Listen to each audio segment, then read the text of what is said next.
మీరు చూస్తున్నారు ఈ రోజు చెప్పే అంశం ఏంటంటే ప్రజల మీద మహిళలకి రాష్ట్రంలో ఆంధ్రప్రదేశ్ రాష్ట్రంలో సంరక్షణ లేదు అని చెప్పడానికి మీకు కొన్ని ఉదాహరణలు కానీ వీడియోస్ కానీ మీ రూపంలో పొందుపరిచాం. ఏంటంటే కొంతమంది బయలుదేరారు. ఉగ్రవాదులు ఎలాగైతే ఉన్నారో, పాకిస్తాన్ ఉగ్రవాదులు మన దేశం మీద ఎలాగైతే దాడి చేశారో, ఈ రాష్ట్రంలో కూడా కొంతమంది ఉగ్రవాదులు స్త్రీల మీద మనోధైర్యాన్ని కోల్పోవడానికి కానీ, కుటుంబాల మధ్య శిక్ష పెట్టడానికి కానీ బయలుదేరారు. ఎవడెవడా అంటే చెప్తానండి, కొంతమందిని పెంచి పోషిస్తుంది. అలాగే ఏదైతే ఉందో పాకిస్తాన్ లో ఐఎస్ ఉగ్రవాదులు కానీ, మహమ్మద్ సమాజ్ ఇలాంటి కొన్ని సంస్థలు ఏదైతే ఉన్నాయో ఉగ్రవాదులు పెంచి పోషిస్తున్నటువంటి సంస్థలు, అలాగే ఈ రాష్ట్రంలో కూడా ఆంధ్రప్రదేశ్ రాష్ట్రంలో ఉగ్రవాదుల్ని పెంచి పోషిస్తున్నటువంటి కొన్ని పార్టీలు, అలా ఏదైతే ఉందో తెలుగుదేశం కానీ, జనసేన కానీ, బీజేపీ కానీ, ఈ మూడు కూటమిగా ఉన్నటువంటి ఎన్డీఏ కూటమి కూడా, ఈ కూటమిలో భాగంగా వీళ్ళందరూ కూడా ఈ రాష్ట్రంలో మహిళల మీద అగాత్యాలు, వ్యభిచారాలు, అలాగైనటువంటి మహిళల మీద దాడులు కానీ, రేపులు కానీ, ఇలాంటి కార్యక్రమాలు ఈ రాష్ట్రంలో చేస్తున్నారు. చెప్పడానికి నేను కొన్ని వీడియోస్ మీ ముందు తీసుకురాబోతున్నాను. కొన్ని కుటుంబాలలో రాజకీయంగా ఎదుర్కోలేక ఆ మనిషిని ఆత్మస్థైర్యాన్ని కోల్పోయే విధంగా కొన్ని చర్యలు కొంతమంది దుండగుల్ని ఈ పార్టీలు ఏర్పరచుకుని చేస్తున్నారు. చూడండి. వాడు రీల్స్ చేసుకునే నా కొడుకు టికెట్ సరే వీటి భార్య ఒకటి మారవాడంతో లేచిపోయింది. పేరు నాని ముందు పెళ్ళాము మారవాడు దొడుకోపోయింది. వీడు మళ్ళా పెళ్లి చేసుకుంది. వీడు చూడండి, వీడి మాటలు విన్నారా? వీడు ఒక మనిషి. ఇలాంటి ఉగ్రవాదులు మీరు పోషిస్తున్నారు, టీడీపీ కానీ, జనసేన కానీ, బీజేపీ కానీ అని చెప్పడంలో సందేహమే లేదు.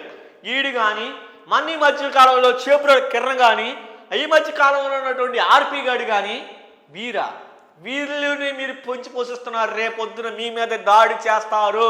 వీరి వల్ల మీకు నష్టమే కలుగుతుంది కానీ ఈ రాష్ట్రంలో ప్రయోజనం ఏమీ లేదు. ఈ మీరు చేసే ఈ కార్యములన్నీ కూడా రాష్ట్ర ప్రయోజనాలకి ఎటువంటి దోహదపడవు, ఉపయోగపడవు.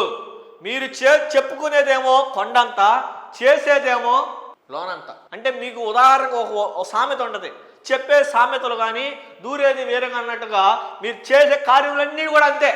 ఈ రాష్ట్ర ప్రజల సంక్షేమాన్ని గాడిలో పెట్టినటువంటి జగన్మోహన్ రెడ్డి గారిని పక్కన పెట్టినటువంటి ఏదైతే ఉందో, ఈ సంక్షేమ పథకాల మీద ప్రజలకు ఉన్నటువంటి వ్యతిరేకత భావాన్ని ప్రజలు గలమెత్తి మాట్లాడుతున్నారని చెప్పి కొంతమంది ఎమ్మెల్యేలు, మాజీ ఎమ్మెల్యేలు కానీ, మాజీ మంత్రులు కానీ మీ మీద గలమెత్తుతున్నారని, వారి యొక్క ఆత్మస్థైర్యాన్ని దెబ్బతీయాలనే ఉద్దేశంతో ఇలాంటి లోఫరగాల్ని, ఉగ్రవాదులను కానీ మీరు తయారు చేస్తున్నారు అని చెప్పడంలో సందేహం లేదు. ఈడు ఉగ్రవాదే, ఇది ఈ రాష్ట్రంలో ఉగ్రవాదులు అంటాడు. వీడిని రాబోయే రోజుల్లో వీడికి యాక్షన్ రియాక్షన్ ఎలా అయితే భారతదేశంలో వెళ్ళి మనటువంటి భారత సైనికులు పాకిస్తాన్ ఉగ్రవాదుల్ని ఎలా అయితే హతమార్చారో, ఈయన కూడా రేపొద్దున రాబోయే రోజుల్లో కూడా హతమార్చే అవకాశాలు కూడా ఖచ్చితంగా జరిగింది. వీడు కానీ మీరు చూసే ఉంటారు, కొన్ని మీడియా సంస్థల్లో కూడా కొంతమంది ఇంటర్వ్యూలో కొంతమంది మీద అభ్యస్తమైనటువంటి వ్యాఖ్యలు చేస్తున్నారు. ఇలాంటి వారు రాబోయే రోజుల్లో యాక్షన్ రియాక్షన్ ఉంటుంది అన్నట్టుగా జగన్ 2.0లో వీళ్ళకి మెగా పిక్చర్ సినిమా యాక్షన్ అనేది రాబోయే రోజుల్లో ఖచ్చితంగా చూస్తారు. దాంట్లో సందేహం లేదు. ఇలాంటి వారిని పేర్చి పోషిస్తున్నటువంటి ఏదైతే ఉందో ఈ కూటమి ప్రభుత్వం కూడా రేపొద్దున ఈ జగన్మోహన్ రెడ్డి తీసుకునేటువంటి చర్యలకు సిద్ధపడాలిగా కోరుకుంటున్నాం. ఇవన్నీ కూడా మన రాష్ట్రంలో మహిళా అయినటువంటి హోంమంత్రి గారికి కూడా వినపొచ్చినది ఏంటంటే, ఇలాంటి చర్యలు ఈ రాష్ట్రానికి క్షేమమైనటువంటి కావు. ఇలాంటి వారి మీద చర్యలు తీసుకోవాలి. వీడి మీద, ఈ టెలికాస్ట్ చేసినటువంటి మీడియా మీద, వీడికి ఇంటర్వ్యూ చేసినటువంటి వీడి మీద మీరందరూ కూడా చర్యలు తీసుకోవాల్సిందిగా హోంమంత్రి గారికి తెలియజేస్తున్నారు.